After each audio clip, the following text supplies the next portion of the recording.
Альберт Эйнштейн однажды вынес человечеству жуткий, но абсолютно точный приговор. Если с лица Земли исчезнут пчелы, людям останется жить не больше 4 лет. Не будет пчел, остановится процесс опыления. Исчезнет опыление, необратимо вымрут растения, а без них пропадет пища, и исчезнем мы сами, задохнувшись в пыльных бурях. Историки до сих пор ожесточенно спорят, произносил ли великий физик эти пророческие слова, или эта цитата лишь красивая легенда. Но современная наука непреклонна. Суть этой фразы – абсолютная пугающая истина. Прямо сейчас, пока вы читаете эти строки, пока пьете утренний кофе или смотрите в окно, глобальная пищевая цепь держится на тончайшем волоске. Популяция пчел стремительно вымирает по всему земному шару. И самое страшное во всей этой истории заключается в том, что большинство из нас даже не придает этому значения. Мы воспринимаем их как должное, как жужжащий фоновый шум летнего дня. Сегодня мы поговорим о создании, без которого привычный нам зеленый мир попросту рухнет в бездну, о существе, которое производит продукт с бесконечным сроком годности и обладает коллективным интеллектом, позволяющим принимать решения гораздо эффективнее, чем это делают советы директоров крупнейших человеческих корпораций. Мы поговорим об истинных хозяевах этой планеты. Давайте начнем с осознания масштаба. Вы думаете, пчела – это просто полосатое насекомое, живущее в деревянном ящике на пасеке и собирающее мед? На нашей планете обитает 20 тысяч разновидностей пчел. 20 тысяч. И 19 999 из них – абсолютные невидимки для нашего глаза. Они живут в гордом одиночестве. Пчелы-плотники выгрызают идеальные тоннели в старой древесине. Пчелы-листорезы, словно искусные портные, вырезают ровные кружочки из листьев шиповника, чтобы укутать своих личинок. Земляные пчелы роют глубокие шахты в песчаных обрывах, а некоторые виды селятся в пустых раковинах улиток или трещинах отвесных скал. Они тихо делают свою работу, поддерживая жизнь дикой природы. Но историю человечества изменила лишь одна – медоносная пчела, известная в науке как Апис меллифера. Родом из знойной Африки и лесов Евразии, она вместе с человеком захватила весь мир. Эволюция этого вида – это история, которая заставляет затаить дыхание. Пчелы существуют на Земле уже около 100 миллионов лет. Самая древняя окаменелая пчела была найдена застывшей в капле янтарной смолы эпохи мелового периода. Представьте себе эту картину. По Земле еще тяжело ступают гигантские динозавры, в небе парят птеродактили, а в густых зарослях древних папоротников первые пчелы уже учатся летать от цветка к цветку. Ученые считают, что предками пчел были жестокие осы-хищницы. Но однажды, миллионы лет назад, какая-то оса обнаружила, что цветочная пыльца – это не менее питательный белок, чем мясо других насекомых. Так произошел величайший эволюционный сдвиг. Хищники стали вегетарианцами. В ответ на это растения начали меняться. Цветочная революция на планете произошла именно благодаря пчелам. Цветы обрели яркие краски, невероятные формы и сладкие ароматы только ради одного – чтобы привлечь внимание этих маленьких пушистых курьеров. Представьте себе создание длиной всего 15 мм и весом 120 мг. Оно легко поместится на ногте вашего большого пальца, и вы даже не почувствуете его веса. Но это крошечное тельце – шедевр природной биоинженерии, до которого современным технологиям еще расти и расти. Тело пчелы покрыто густым слоем микроскопических волосков, которые действуют как электростатические ловушки для пыльцы. Ее фасеточные глаза, состоящие из тысяч мельчайших линз, способны видеть то, что скрыто от нас. Они видят мир в ультрафиолетовом спектре. Обычный желтый одуванчик для пчелы выглядит как сверкающая неоновая мишень с четкими посадочными полосами, которые ведут прямо к тайнику с нектаром. Мало того, глаза пчелы способны воспринимать поляризованный свет солнца. Даже если все небо затянуто плотными серыми тучами, пчела всегда знает, где находится солнце, используя его как безупречный космический компас. Ее усики – это сложнейшие сенсорные антенны, непрерывно сканирующие реальность. Пчела буквально ощупывает мир вокруг себя запахами. Она чувствует перепады температуры в десятые доли градуса, измеряет влажность и улавливает тончайшие вибрации воздуха. На задних лапках спрятаны так называемые корзиночки – специальные углубления с жестким щетинистым ворсом. Залетая в цветок, пчела покрывается пыльцой с ног до головы, а затем прямо в полете счищает ее с себя, смачивает капли нектара и ювелирно трамбует в эти углубления, превращая пыльцу в яркие желтые, оранжевые или даже фиолетовые шарики. Полет пчелы – это отдельная загадка, которая десятилетиями сводила с ума физиков. Существовал даже популярный миф, гласящий, что по законам аэродинамики пчела летать не должна. Ее крылья слишком малы, а тело слишком тяжело. Но природа посмеялась над человеческими расчетами. Пчела не летит как самолет. Она машет крыльями не вверх-вниз, а описывает ими сложные восьмерки, создавая над собой микроскопические воздушные ураганы, вихри, которые буквально засасывают ее вверх. Скорость ее полета 24 км в час. За один вылет она преодолевает до 3 километров от родного улья, а за всю свою невероятно насыщенную жизнь наматывает около 800 километров суммарного пути. Ее прозрачные крылья совершают 230 взмахов каждую секунду, создавая то самое успокаивающее летнее жужжание на частоте 230 Гц. Но у этого мирного создания есть страшное оружие – жало. Интересно, что носят его исключительно самки. Жало рабочей пчелы покрыто микроскопическими зазубринами, как рыболовный крючок. Оно было создано эволюцией для защиты от других насекомых. При ударе в хитиновый панцирь осы жало легко выходит обратно. Но когда пчела жалит млекопитающее с эластичной кожей, например, медведя или человека, происходит трагедия. Жало застревает намертво. Пытаясь взлететь, пчела вырывает часть собственных внутренних органов, нервный узел и мешочек с ядом, оставляя все это пульсировать в теле врага. Это убивает пчелу в течение нескольких минут. Это оружие судного дня, акт абсолютного самопожертвования ради спасения семьи. А вот гладкое жало королевы-матки не имеет зазубрин. Это многоразовый изогнутый кинжал. Но пускает она его в ход крайне редко, исключительно для жестоких и смертельных дуэлей со своими сестрами-соперницами. Ведь улей – это не просто деревянная коробка с хаотично снующими насекомыми. Это единый, дышащий, пульсирующий суперорганизм, где каждая пчела – лишь отдельная клетка огромного коллективного тела. В стандартной семье живет от 40 до 80 тысяч особей, а в разгар летнего цветения здесь кипит жизнь 100 тысяч существ. И в самом сердце этого упорядоченного хаоса находится она – матка, королева. Ее единственная, но колоссальная по значимости цель – плодить жизнь. В сезон активности она откладывает до 2000 яиц в сутки, а вес отложенных ею за день яиц превышает вес ее собственного тела. Матка может прожить целых 5 лет – немыслимая вечность для пчелиной семьи. Рядом с ней бродят несколько сотен трутней, крупных, неповоротливых самцов с огромными глазами. Они не строят соты, не защищают литок от врагов. У них даже нет хоботка, чтобы собирать нектар. Их единственная жизненная миссия – вылететь в теплый день и оплодотворить молодую королеву высоко в небе. Но как только лето клонится к закату и нектар в полях иссякает, улей демонстрирует свою пугающую прагматичность. Рабочие пчелы перестают кормить самцов, а затем безжалостно выталкивают ослабевших трутней из улья на холодную землю, обрекая на верную смерть. Кормить бесполезные рты суровой зимой никто не намерен. Вся остальная 100-тысячная армия – это рабочие самки с недоразвитыми яичниками.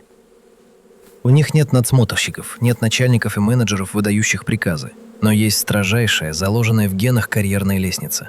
Только родившись и прогрыз восковую крышечку своей ячейки, юная пчела работает уборщицей. Она скрупулезно полирует ячейки до зеркального блеска, готовя их для новых яиц. Чуть повзрослев, она становится нянькой. Ее железы начинают вырабатывать питательное молочко, которым она кормит ненасытных белых личинок. Проходит еще несколько дней. У нее открываются восковые железы на брюшке, и она идет в строители, возводя идеальные шестигранные соты. Затем она переводится в службу безопасности, становясь грозным охранником на входе в улей, проверяя каждую прилетающую пчелу по запаху. И эта проверка далеко не пустая формальность. Улей – это строжайший режимный объект, абсолютная безопасность которого ставится превыше жизни любой отдельной особи. Поразительно, но у пчел есть свой невероятно жесткий фейс-контроль, который не терпит никаких нарушителей. Ближе к осени, когда перезревшие фрукты и ягоды обильно падают на землю и начинают активно бродить под теплыми лучами солнца, их сладкий сок превращается в настоящий природный алкоголь. Случается так, что пчела-сборщица, найдя такой обильный, но забродивший источник,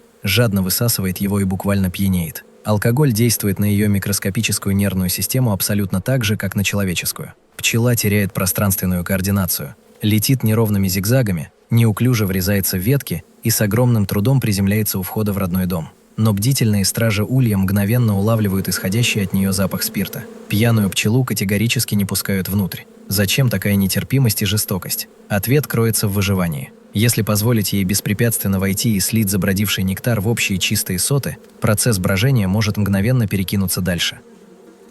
Испортится и закиснет весь зимний запас меда, и тогда гигантская 100-тысячная колония неминуемо погибнет от жестокого голода в середине зимы. Охранники без всяких церемоний атакуют и сталкивают захмелевшую подругу с порога улья, заставляя ее ночевать на улице в траве, пока она полностью не протрезвеет и запах брожения не выветрится.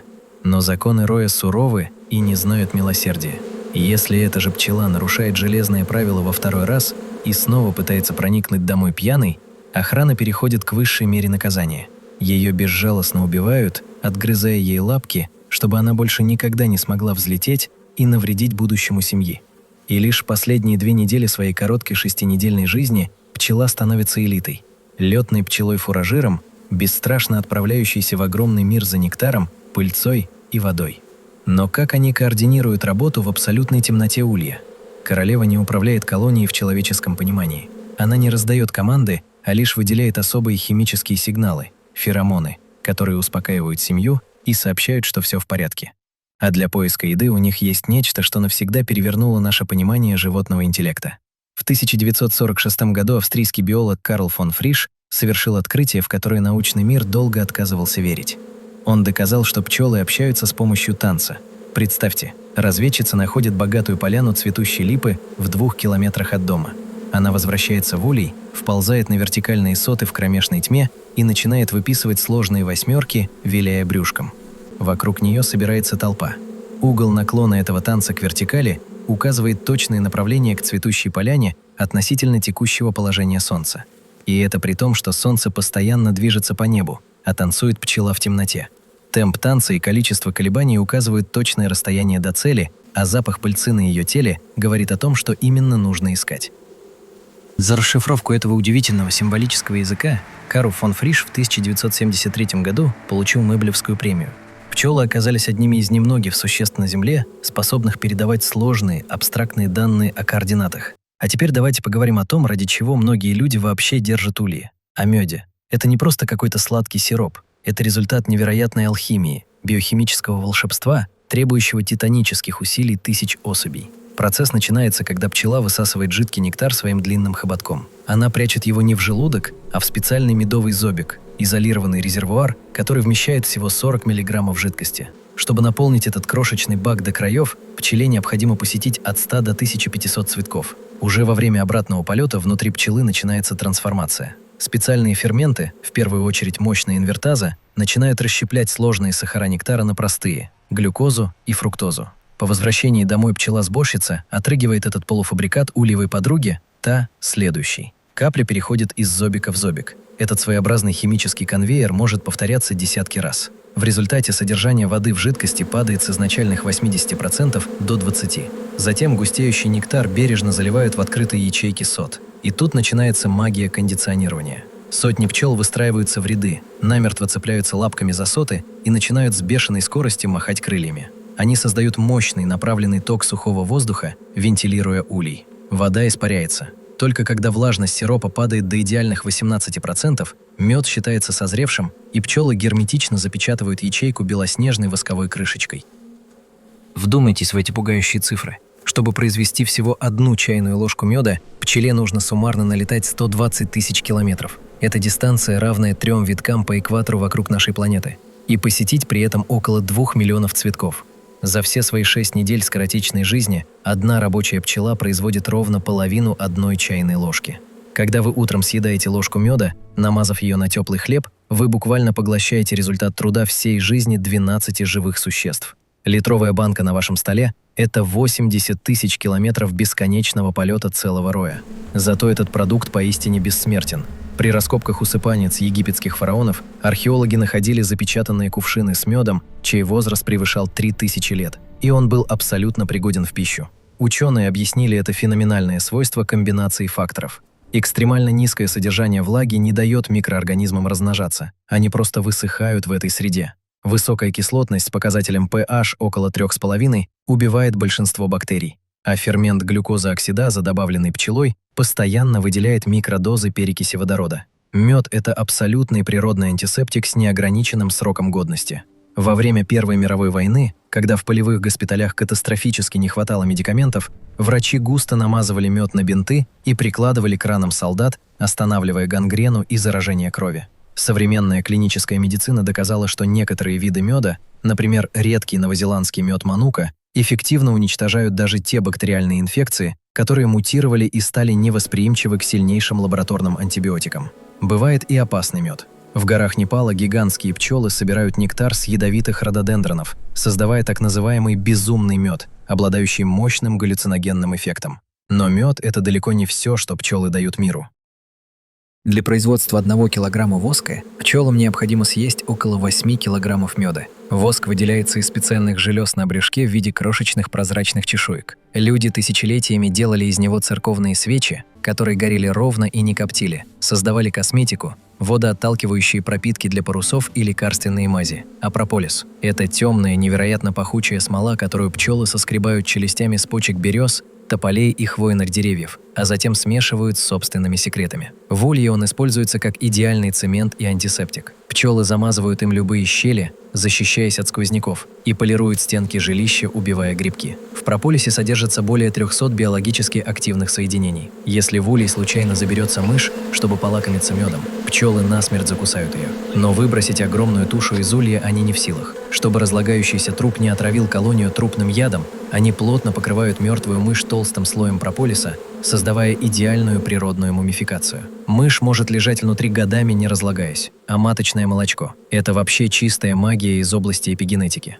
На генетическом уровне королева-матка и простая рабочая пчела абсолютно на 100% идентичны. Разница лишь в рационе. Секрет, вырабатываемый железами молодых пчел, скармливается обычным личинкам только в первые 3 дня их жизни. Но если колония решает вырастить новую королеву, избранную личинку буквально купают в маточном молочке без каких-либо ограничений. Этот уникальный состав содержит особый белок рейлактин, который запускает в организме личинки мощнейший гормональный взрыв. В результате вырастает огромная особь с полностью развитой репродуктивной системой, которая проживет целых 5 лет, в то время как ее сестры угаснут через 1,5 месяца. Гены одни и те же, но пища определяет судьбу. Это один из самых поразительных примеров того, как окружающая среда управляет ДНК. Пчелиный яд, известный в науке как апитоксин, тоже творит чудеса.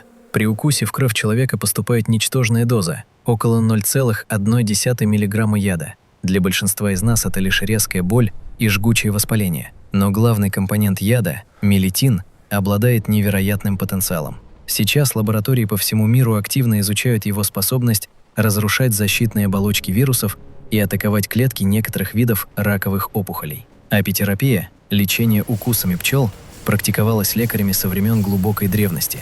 Вот мой первый вопрос к вам, уважаемые читатели. Вы когда-нибудь пробовали на себе лечебную силу даров пчеловодства? Использовали прополис от боли в горле, маточное молочко для иммунитета или, может быть, вас специально лечили пчелиными укусами? Напишите об этом в комментариях, это невероятно интересный опыт. И все же главное, самое важное сокровище, которое пчела дарит нашей планете, это вовсе не сладкий нектар и не лечебный воск. Это сама возможность существования жизни на Земле в том виде, в котором мы ее любим. Опыление. 80% всех цветковых растений на Земле критически зависит от насекомых-опылителей. Из них абсолютное большинство опыляется именно пчелами. Примерно треть всей еды, каждого кусочка, который мы потребляем за день, существует только благодаря бесконечной работе этих пушистых созданий. Давайте смотреть правде в глаза. Яблоки, хрустящие груши, сочная вишня и черешня, абрикосы, бархатные персики, сливы. Все они не дадут урожая без визита пчелы. Огурцы на вашей грядке, кабачки, огромные тыквы – это пчелы.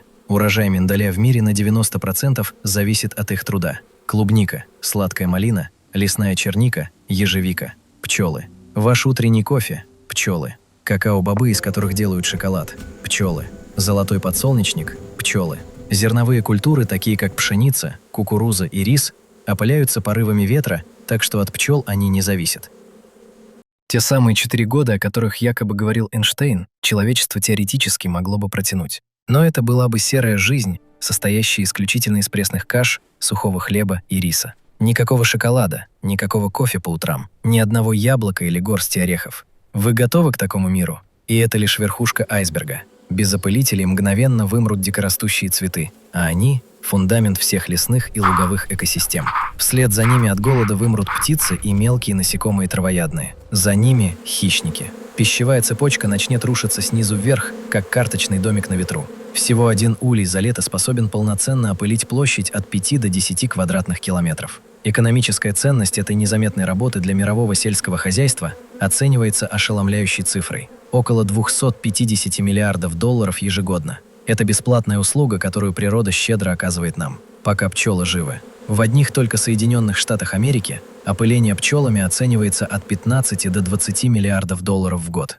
Калифорния, крупнейший в мире производитель миндаля, представляет собой бескрайние сады, которые абсолютно стерильны без насекомых. Каждую весну фермеры тратят миллионы долларов, нанимая огромные грузовики, которые свозят ульи со всей страны в цветущие сады. Без этой арендованной пчелиной армии урожая миндаля просто не будет. А там, где экология уже уничтожила пчел, наступает антиутопия. В китайской провинции Сычуань из-за неконтролируемого, варварского использования ядохимикатов дикие пчелы вымерли полностью. Сегодня каждую весну тысячи китайских крестьян выходят в яблоневые сады с маленькими кисточками из перьев на длинных палках. Они вручную, цветок за цветком, переносят пыльцу, пытаясь заменить то, что маленькое насекомое делало бесплатно миллионы лет. Это не гипотетический сценарий фантастического фильма. Это происходит прямо сейчас, на нашей планете.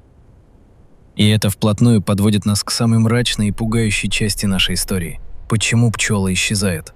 Начиная с начала 2000-х годов, пасечники по всему миру начали фиксировать жуткую аномалию. Явление получило холодное научное название «синдром разрушения колоний». Это выглядит как массовый гипноз. Пчелы массово покидают свои улья, оставляя внутри королеву расплод и полные соты меда, и просто исчезают в никуда. Мертвых тел вокруг улья не находят. Колония растворяется как призрак. Только в США с 2006 по 2008 год так погибло около 30% всех пчелиных семей, а в некоторых штатах потери превысили половину всех пасек. В Европе и Азии картина не менее трагичная. Ученые бросили все силы на разгадку и выяснили, что причин несколько, и они бьют по пчелам одновременно, создавая смертоносный коктейль. В первую очередь пестициды. Особый класс химикатов – неоникотиноиды, которыми заливают сельскохозяйственные поля. Эти вещества не убивают пчелу на месте. Они действуют гораздо коварнее, разрушают центральную нервную систему. Пчела, получившая микроскопическую дозу яда, теряет память и сбивает свои внутренние навигационные приборы. Она вылетает за нектаром, собирает его, а потом просто не может вспомнить дорогу домой. Она кружит над полями, пока не падает замертво от истощения. Именно поэтому ульи стоят пустыми. В 2018 году Европейский Союз полностью запретил применение 3 самых страшных неоникотиноидов на открытом воздухе. Но в большинстве остальных стран эти яды продолжают производить и распылять тоннами. Второй всадник апокалипсиса для пчел – клещ варроа. Этот отвратительный паразит пришел из Азии. Он присасывается к телу взрослой пчелы или личинки и буквально высасывает из них жировое тело – важнейший орган, отвечающий за иммунитет. Ослабленная клещом пчела становится мишенью для десятков смертельных вирусов. Сегодня этот клещ присутствует практически на каждой пасеке планеты, за исключением изолированной Австралии. Если пасечник не будет постоянно лечить пчел, клещ гарантированно убьет колонию за 2-3 года. Добавьте к этому потерю среды обитания. Бесконечные монокультурные поля пшеницы или сои, тянущиеся до самого горизонта, это настоящая биологическая пустыня для пчелы. Там нет цветущего разнообразия, нет пищи. Урбанизация закатывает в асфальт дикие луга, лишая одиночных пчел мест для гнездования. А глобальное потепление сдвигает графики цветения. Пчелы, чьи биологические часы настроены эволюцией, просыпаются и вылетают к цветам, но обнаруживают, что из-за ранней весны все уже отцвело, нектара нет и семью ждет голод. Кстати, второй вопрос к вам, мои внимательные читатели. Замечали ли вы сами, что в последние годы на улицах, в парках и на дачах стало гораздо меньше бабочек, шмелей и пчел, чем было в вашем детстве? Не кажется ли вам, что летний воздух стал более тихим? Поделитесь своими наблюдениями. Что ждет наш мир, если этот процесс не остановить? Ученые создали математическую модель катастрофы. Год первый после исчезновения пчел. Цветущие культуры дают катастрофически низкий урожай. Фрукты, ягоды и орехи мгновенно исчезают с полок супермаркетов, превращаясь в предметы немыслимой роскоши. Цены взлетают в космос. Фермеры пытаются переключиться на ручное опыление или запускают армады крошечных дронов, но это медленно, неэффективно и безумно дорого. Год второй и третий. Дефицит продовольствия бьет по всем странам. Исчезают многие виды диких луговых растений. Следом за ними массово вымирают певчие птицы и мелкие животные. Начинается каскадный, неконтролируемый коллапс экосистем. Год четвертый и пятый. Мировая система производства продовольствия рушится окончательно. Треть рациона человечества исчезла. Начинаются глобальные кризисы и войны за продовольствие. Это не сценарий голливудского фильма. Это официальные оценки таких серьезных организаций, как Продовольственная и сельскохозяйственная организация ООН.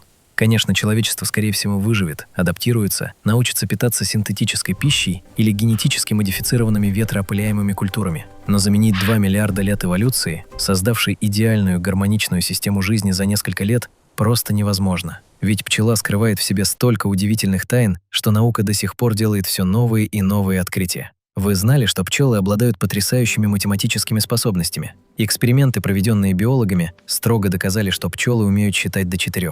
Они способны ассоциировать количество предметов с абстрактным символом и выбирать правильный ответ ради награды. По уровню способностей к счету этот крошечный мозг сопоставим с интеллектом некоторых птиц и приматов. Мало того, они способны узнавать человеческие лица. Это выяснили совершенно случайно. Пчел обучали ассоциировать фотографию конкретного человеческого лица с капелькой сахарного сиропа. Вскоре насекомые запоминали черты лица и безошибочно находили нужную фотографию среди десятков других лиц незнакомых людей с потрясающей точностью в 80%. И все это великолепие умещается в мозге, который весит всего 1 миллиграмм. Этот комочек нервных клеток меньше, чем точка в конце этого предложения. В нем находится около миллиона нейронов. Для сравнения, в мозге человека их около 86 миллиардов.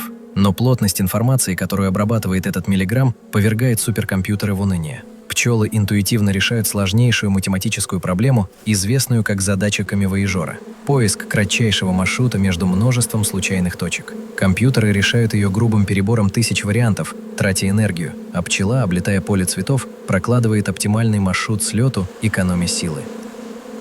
Но самое поразительное – это их способность принимать коллективные решения методом чистой демократии. Когда колония разрастается и старая матка улетает с роем из 10-20 тысяч пчел искать новый дом, они временно оседают огромной живой гроздью на ветке дерева. В этот момент сотни самых опытных пчел-разведчиц разлетаются во все стороны на поиски подходящего дупла. Каждая, найдя дупло, тщательно измеряет его объем, сухость и защищенность. Вернувшись к рою, разведчица начинает танцевать прямо на спинах своих сестер, рекламируя свою находку. Чем идеальнее место, тем неистовее и дольше длится ее танец. Другие разведчицы, наблюдая за ней, летят по ее координатам проверять дупло. Если они согласны, что дом хорош, они возвращаются и присоединяются к ее танцу. Постепенно на поверхности роя образуются конкурирующие группы танцовщиц, предлагающие разные дупла. Но как только абсолютное большинство достигает консенсуса в пользу одного варианта, рой мгновенно срывается с ветки и летит в свой новый дом. Никто не принимает решения единолично. Ни у кого нет права вето. Это идеальная горизонтальная демократия у существ без голосовых связок и коры головного мозга. И они не спят так, как спим мы. Зимой они вообще не впадают в спячку.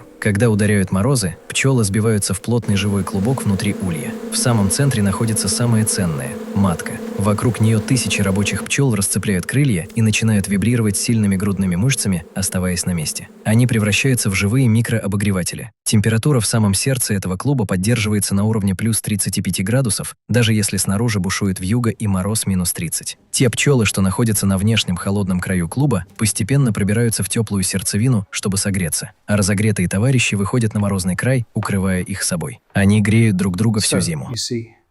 Для того, чтобы пережить холода, семье нужно около 20 килограммов меда. Но за благополучное лето они производят от 20 до 50 килограммов. Именно поэтому гуманное пчеловодство не наносит вреда. Человек забирает лишь излишки, которые трудолюбивые насекомые запасают на всякий случай.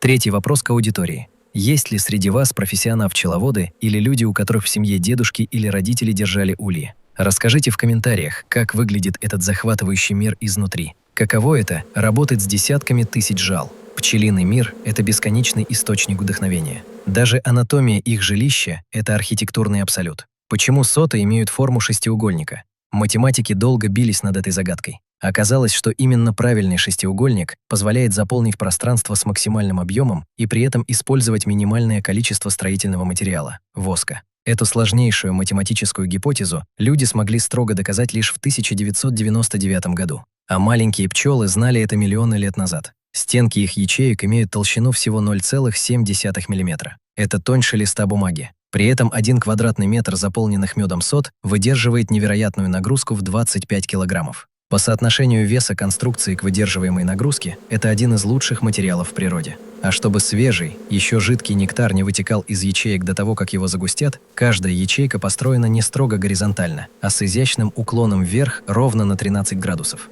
Они даже способны чувствовать электричество. Ученые выяснили, что цветы имеют слабый отрицательный электрический заряд, уходящий в землю, а пчела, летящая сквозь воздух, от трения крыльев накапливает положительный статический заряд. Когда пчела подлетает к бутону, возникает разность потенциалов, и микроскопические пылинки буквально запрыгивают на волоски пчелы, притягиваясь как магнитом.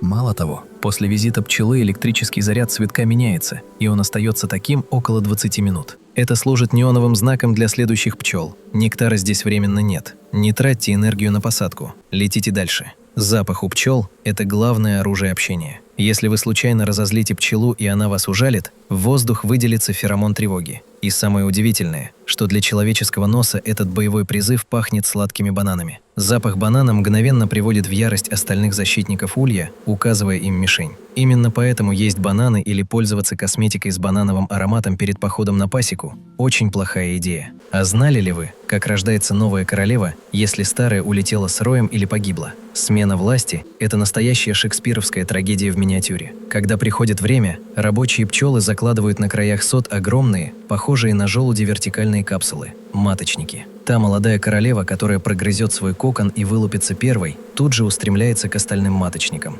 Движимая инстинктом устранения конкуренции, она протыкает восковые стенки своим гладким жалом и хладнокровно убивает еще не родившихся спящих сестер прямо в их колыбелях. Если же две претендентки на престол вылупляются одновременно, между ними завязывается беспощадная гладиаторская схватка не на жизнь, а на смерть, пока одна из них не падет. Выжившая победительница становится полноправной хозяйкой десятков тысяч жизней. Пчелы сопровождали человеческую цивилизацию с самого ее рассвета. На стенах темных пещер в Испании археологи обнаружили рисунки, которым более 8000 лет. На них изображен человек, взбирающийся по лианам, чтобы добыть дикий мед из гнезда. В Древнем Египте пчела обожествлялась. Она была официальным символом царской власти Нижнего Египта и вплеталась в иероглифический титул могущественных фараонов. Египтяне строили первый в истории искусственные ульи из глиняных труб и перевозили их на лодках вверх и вниз по течению Нила, следуя за сезонами весеннего цветения. В Древней Греции мед считался пищей богов Олимпа. Великий император Наполеон Бонапарт избрал золотую пчелу своим личным символом, заменяя ею королевские лилии свергнутых монахов. Для него пчела означала идеальный порядок, дисциплину, трудолюбие и абсолютную преданность империи. Золотые насекомые были густо вышиты на его коронационной мантии. Сегодня современные технологии не просто пытаются спасти пчел, они пытаются у них учиться. Инженеры и программисты изучают алгоритмы роевого интеллекта. Математические модели, скопированные из поведения пчел-разведчиц, используются корпорациями для оптимизации логистических маршрутов грузовиков, для распределения интернет-трафика в глобальных компьютерных сетях и для синхронного управления роями военных и гражданских дронов. В 2017 году в Японии уже испытали крошечные роботизированные беспилотники с конским волосом, способные переносить пыльцу. В Гарварде создают целые эскадрильи робопчел размером с монетку, пытаясь научить их координировать полет. А изучение восковой моли, страшного паразита, уничтожающего пчелиные соты, привело к невероятному открытию. Оказалось, что ферменты в желудке этой гусеницы способны быстро разлагать пластиковые пакеты. Так проблемы пчеловодства могут помочь человечеству очистить планету от пластикового мусора. В суете наших стремительных дней мы слишком часто склонны не замечать их. Мы отмахиваемся от них на пикниках, в панике боимся их жала, с удовольствием намазываем густой золотой мед на хлеб за завтраком и совершенно не задумываемся о том, откуда берется эта роскошь. Но помните, каждый фрукт, который лежит в вашей вазе, каждый орех, который вы съели, каждое яблоко – все это прошло через лапки пчелы. Каждый цветок, который радует ваш взгляд в весеннем парке, существует лишь благодаря ее бесконечному полету. Каждое дерево в фруктовом саду, каждая лесная ягода – это прямой результат этой невероятной тихой работы.